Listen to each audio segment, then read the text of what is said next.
Baiklah, bismillahirrahmanirrahim. Assalamualaikum warahmatullahi wabarakatuh. Perkenalkan, nama saya Rizky Alfarizi dengan NIM 221054321. Di sini saya akan menyampaikan hasil dari proposal penelitian saya yang berjudul Analisis Pengaruh Pertumbuhan Ekonomi, IPM, dan Kemiskinan terhadap Ketimpangan Pendapatan di Provinsi Sumatera Barat tahun 2009 hingga 2023. Yang pertama, latar belakang. Ketimpangan pendapatan merupakan permasalahan yang mencerminkan ketidakmerataan distribusi pendapatan dalam masyarakat, sebagaimana didefinisikan oleh KBBI Sudiono 1992 serta Todaro dan Smith 2006. Ketimpangan ini menjadi perhatian global, termasuk dalam tujuan pembangunan berkelanjutan yang mengupayakan pengurangan ketimpangan dan kesetaraan kesempatan. Dalam konteks pembangunan, ketimpangan pendapatan dapat menghambat pertumbuhan ekonomi, seperti dilaporkan oleh ADB 2012. Ketimpangan yang tinggi memicu konflik sosial, melemahkan stabilitas masyarakat, dan berisiko menimbulkan lingkaran setan yang memperburuk pertumbuhan dan ketimpangan secara bersamaan. Kondisi ini menghalangi upaya keluar dari jebakan pendapatan menengah atau middle income trap. Selanjutnya, Sumatera Barat sebagai salah satu provinsi di Indonesia memiliki potensi ekonomi yang besar di sektor pertanian, perikanan, dan pariwisata. Namun, terjadi kesenjangan antar wilayah dalam hal pembangunan ekonomi dan kualitas sumber daya manusia. Dalam pertumbuhan ekonomi dan indeks pembangunan manusia atau IPM menunjukkan fluktuasi pada periode 2009 hingga 2023. Dengan pertumbuhan ekonomi tertinggi pada 2011 sebesar 6,34% dan terendah pada 2020 min 1,61% akibat pandemi COVID-19. Sementara itu, IPM yang ada di Sumatera Barat tahun 2009 hingga 2023 yang mengalami fluktuasi setiap tahunnya menandakan adanya tantangan dalam pembangunan manusia. Ketimpangan antar daerah di Sumatera Barat berdampak negatif pada stabilitas sosial dan ekonomi, dengan risiko meningkatnya pengangguran, kemiskinan, dan kriminalitas. Pemerintah telah mengupayakan kebijakan di sektor pendidikan, kesehatan, dan infrastruktur, tetapi efektivitasnya masih perlu dikaji lebih lanjut. Penelitian ini penting untuk menganalisis pengaruh pertumbuhan ekonomi dan IPM terhadap ketimpangan pendapatan yang diukur menggunakan indeks Gini. Indeks ini menunjukkan tingkat ketimpangan di mana nilai mendekati 0 berarti lebih merata, sementara mendekati 1 berarti lebih timpang. Selanjutnya, rumusan masalah. Yang pertama, bagaimana pengaruh pertumbuhan ekonomi terhadap ketimpangan pendapatan di Provinsi Sumatera Barat. Untuk yang kedua, sejauh mana indeks pembangunan manusia atau IPM mempengaruhi ketimpangan pendapatan di Provinsi Sumatera Barat. Dan yang ketiga, bagaimana tingkat kemiskinan mempengaruhi ketimpangan pendapatan di Provinsi Sumatera Barat. Selanjutnya, tinjauan penelitian. Yang pertama, untuk menganalisis pengaruh pertumbuhan ekonomi terhadap ketimpangan pendapatan di Provinsi Sumatera Barat. Yang kedua, untuk mengevaluasi pengaruh indeks pembangunan manusia atau IPM terhadap ketimpangan pendapatan di Provinsi Sumatera Barat. Yang ketiga, untuk mengkaji pengaruh tingkat kemiskinan terhadap ketimpangan pendapatan di Provinsi Sumatera Barat. Tinjauan literatur. Hubungan pertumbuhan ekonomi dan ketimpangan pendapatan. Pertumbuhan ekonomi mencerminkan keberhasilan pembangunan suatu negara melalui peningkatan aktivitas ekonomi yang menghasilkan tambahan pendapatan masyarakat. Menurut Kuznets 1955, kemampuan suatu negara untuk menyediakan barang-barang ekonomi dapat meningkat melalui kemajuan teknologi, adaptasi, kelembagaan, dan perubahan ideologis. Keberhasilan pembangunan ekonomi terlihat ketika pertumbuhan ekonomi disertai penurunan ketimpangan pendapatan. Namun, pertumbuhan ekonomi dapat mempengaruhi ketimpangan daerah secara langsung maupun tidak langsung. Ketimpangan daerah yang mencakup perbedaan perkembangan ekonomi antar wilayah akan berdampak pada distribusi pendapatan yang tidak merata. Saprizal 2012 menambahkan bahwa negara berkembang cenderung memiliki tingkat ketimpangan yang lebih tinggi pada tahap awal pembangunan. Daerah yang lebih maju mampu memanfaatkan peluang pembangunan dibandingkan daerah terbelakang. Hal ini disebabkan oleh keterbatasan infrastruktur dan rendahnya kualitas sumber daya manusia di daerah tertinggal. Selanjutnya, hubungan indeks pembangunan manusia dengan ketimpangan pendapatan. Indeks pembangunan manusia merupakan salah satu faktor penting dalam proses pertumbuhan ekonomi. Kinerja ekonomi mempengaruhi perkembangan melalui tingkat pendapatan dan distribusi pendapatan dalam masyarakat.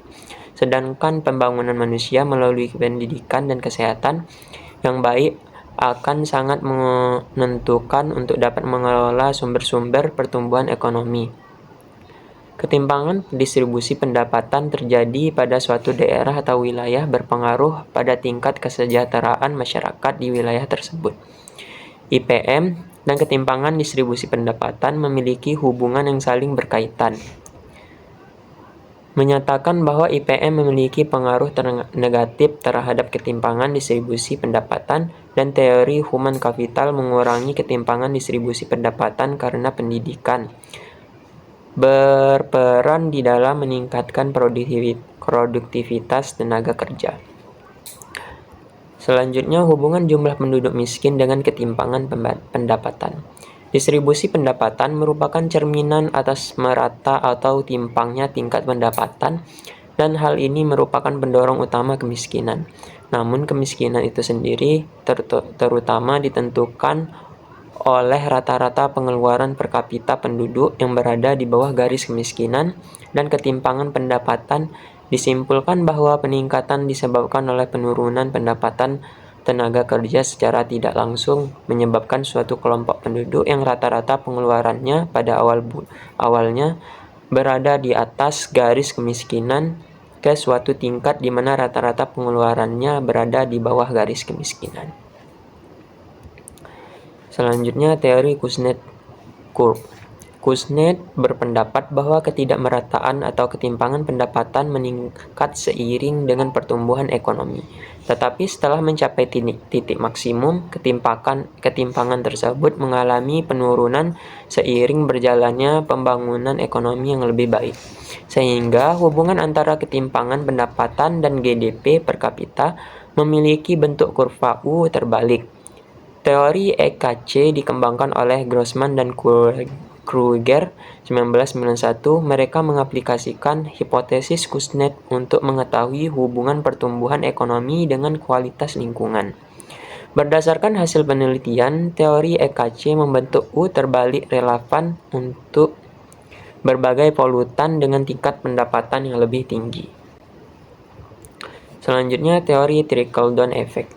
Trickle-down effect adalah teori yang menyatakan bahwa manfaat pertumbuhan ekonomi yang dihasilkan oleh perusahaan besar atau kelas atas akan menetas ke bawah dan dirasakan oleh seluruh lapisan masyarakat, termasuk kelas menengah dan bawah.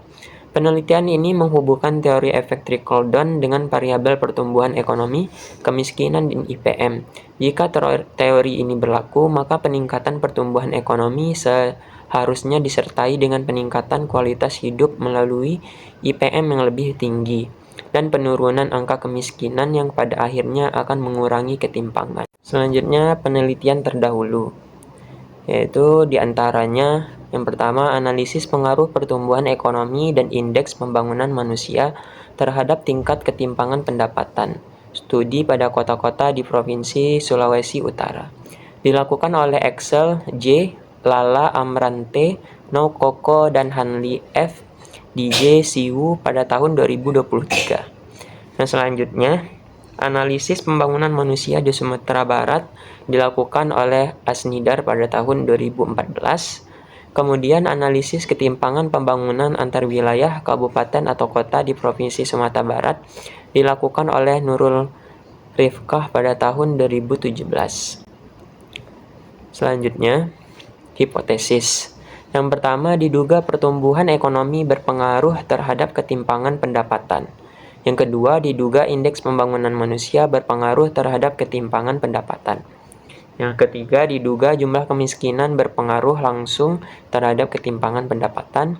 Dan yang terakhir, diduga pertumbuhan ekonomi, indeks pembangunan manusia, dan jumlah kemiskinan secara simultan berpengaruh terhadap ketimpangan pendapatan. Selanjutnya, kerangka berpikir. Berdasarkan skema kerangka pemikiran di samping, maka dapat dirumuskan hipotesis penelitian berikut.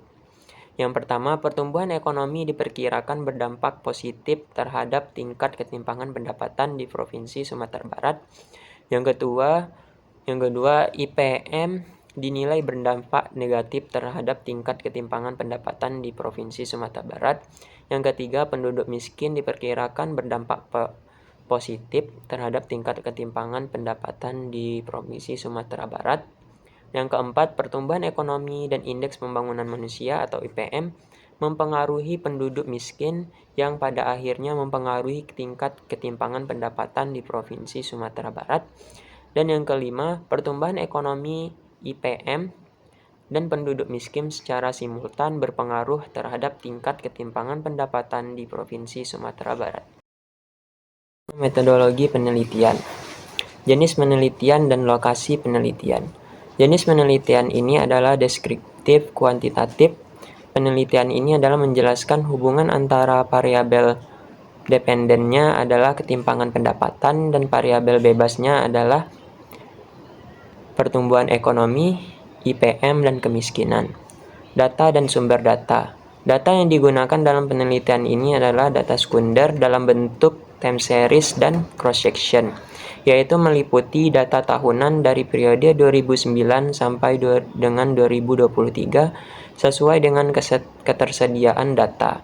Data dalam penelitian ini diperoleh dari beberapa sumber yang terkait dengan objek penelitian, yaitu dari Badan Pusat Statistik Provinsi Sumatera Barat dan jurnal yang berkaitan. Selanjutnya, metode analisis data. Analisis regresi data panel. Model regresi linear berganda dengan metode analisis data yang digunakan dan penelitian adalah model data panel, yaitu penggabungan dari data cross-section dan time series. Keunggulan data panel adalah kemampuan untuk mengontrol heterogenitas individual yang dapat menyebabkan bias pada estimasi.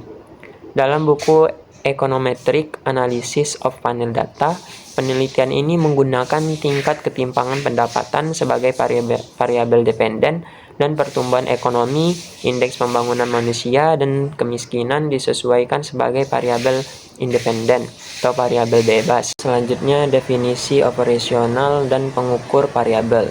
Yang pertama, tingkat ketimpangan pendapatan diukur dengan menggunakan rasio Gini. Rasio Gini merupakan ukuran ketimpangan total dengan nilai berkisaran antara 0 sampai 1. Diukur dalam persentase. Untuk Provinsi Sumatera Barat 2009 hingga 2023. Yang kedua, laju pertumbuhan ekonomi adalah nilai real PDB Provinsi Sumatera Barat pada tahun 2009 sampai dengan 2023, dikonversi ke logaritma natural. Yang ketiga, indeks pembangunan manusia atau IPM adalah indeks pembangunan yang mengukur rata-rata kinerja suatu negara dalam 3 dimensi fundamental pembangunan manusia. Yang pertama, indeks harapan hidup yang diukur dengan angka harapan ketika lahir. Yang kedua, indeks pendidikan diukur berdasarkan rata-rata lama sekolah dan melek huruf. Yang ketiga, indeks pendapatan diukur berdasarkan daya beli konsumsi per kapita Provinsi Sumatera Barat periode 2009 hingga 2023, diukur dalam satuan persentase. Yang keempat, jumlah penduduk miskin adalah banyaknya penduduk di Provinsi Sumatera Barat yang memiliki rata-rata pengeluaran per kapita per bulan di bawah garis kemiskinan. Selanjutnya, uji signifikan. Yang pertama, uji parsial atau uji T. Uji T digunakan untuk menguji apakah suatu variabel bebas berpengaruh atau tidak terhadap variabel terikat secara individual. Apabila nilai prop T hitung lebih kecil dari 0,05, maka dapat dikatakan bahwa variabel bebas berpengaruh signifikan terhadap variabel terikatnya. Sedangkan apabila nilai prop T hitung lebih besar dari 0,05, maka dapat dikatakan bahwa variabel bebas tidak berpengaruh signifikan terhadap variabel terikat. Selanjutnya, uji simultan uji F. Uji F dimaksudkan untuk mengetahui kemampuan menyeluruh dari variabel bebas dalam menjelaskan keragaman variabel terikat. Pengujian ini dilakukan dengan membandingkan besarnya nilai F hitung terhadap besarnya nilai F tabel. Jika F hitung lebih besar dari F tabel, maka secara statistik variabel independen secara bersama-sama berpengaruh signifikan terhadap variabel dependen. Sebaliknya, apabila F hitung lebih kecil dari F tabel, maka secara bersama-sama variabel independen tidak berpengaruh signifikan terhadap variabel dependen. Selanjutnya, koefisien determinasi atau R2. Koefisien determinasi menunjukkan kemampuan variabel X yang merupakan variabel bebas menerangkan atau menjelaskan variabel Y yang merupakan variabel terikat. Semakin besar nilai koefisien determinasi, semakin baik kemampuan variabel X menerangkan atau menjelaskan variabel Y. Mungkin hanya itu yang dapat saya sampaikan, lebih dan kurangnya saya mohon maaf. Wassalamualaikum warahmatullahi wabarakatuh.